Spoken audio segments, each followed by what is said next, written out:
All right, let's do it. Let's go to the hardwood of the NBA. Pelicans, Brooklyn Nets, the long-anticipated wait to see Zion, Williamson, and see how Ben Simmons and Kyrie Irving and KD can form a new year.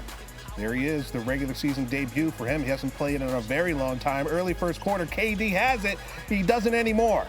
Ignited the Pelicans break, and there's Zion. High percentage, 16 turnovers for Brooklyn. Williamson all smiles early, and he was looking good. Pelicans up by 16. Look at the handle going inside. Grown man ball. Something you got to deal with, and that was on Simmons. Pelicans rolling early, 2:19 in the first half, down 12. Nets coming the other way. Durant, you know he can pull up from anywhere. He finished with 21 in the first half. Nets shot 30% from deep. That's not very good, but third quarter, McCollum, here's 6 assists. Here's one of them. Just get it to the big man down low.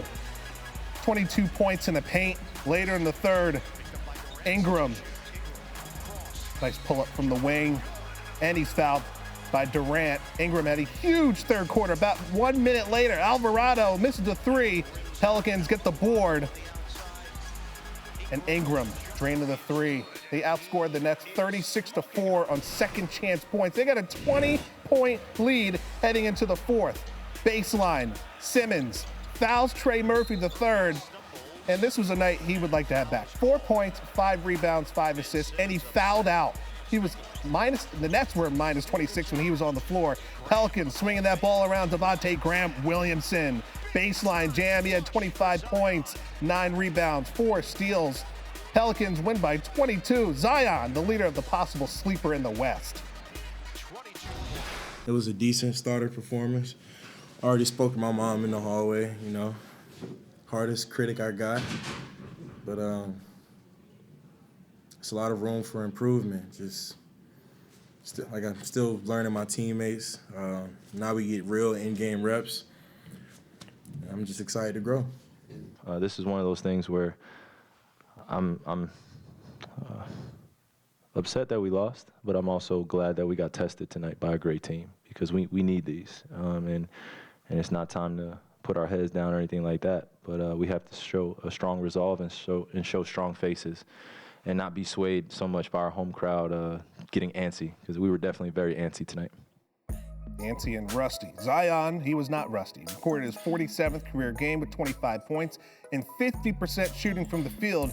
That's the third most by any player through his first 100 career games in the shot clock era. And remember, he's only played in 86. That number is more than Shaq, and Zion only trails Walt Bellamy and some guy named Kareem Abdul-Jabbar. Respect. For a little more perspective on what we saw there in Brooklyn, we bring in Nick Friedell. And Nick, we'll talk about the Nets side of this thing in a moment. But we got to start with Zion, right? He looks healthy. He's definitely lost some weight compared to last year. What was the electricity like inside that building when he was doing what he was doing? Michael, it was unbelievable. I feel like we need to put a note on the bottom line that says Zion, still awesome.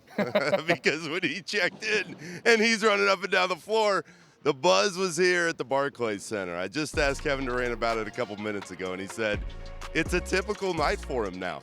The Nets weren't surprised. This is what they expected from him. The fact that he's missed so much time, still played like this, it just shows you how dominant he can be for this team if he can stay healthy this season. And that's obviously been the question throughout his young career in the NBA. Can he stay healthy and play a lot of games for this team, who now, based on the other pieces on this team with Brandon Ingram, C.J. McCollum, could be a sleeper in the West, as we mentioned.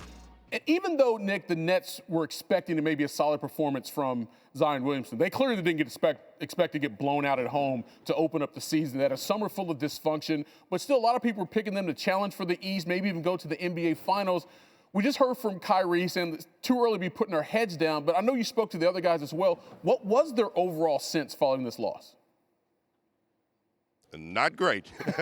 Michael, Steve Nash came out and he says, we got to play tougher. That is not what you want to hear in the regular season opener. They got knocked out in the second chance points 36-4. They just did not play with a lot of toughness. So you can blame it on the rust, and Ben Simmons didn't look great. He fouled out in 23 minutes. He doesn't have his rhythm. He didn't look comfortable out there on the floor. But there are a lot of bigger issues here. The offense that was supposed to be so dominant got shut down at times by that New Orleans defense. The defense that we all thought was going to have some problems finding its way, it's got some really big problems. So, yes, it's game one. Nobody is panicking yet.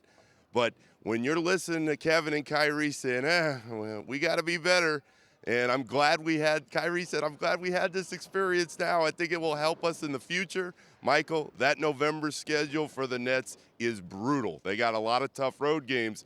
They better get their rhythm quickly, because if they don't, this thing could spin a lot out of control way faster than anybody here would have hoped. It is interesting to hear vet like Kyrie and Katie saying we needed this test early. What are you talking about? You're veterans in this league. You know what everybody can bring on any given night. So I know Nets fans are a little disappointed. Nick, as always, man, appreciate the time.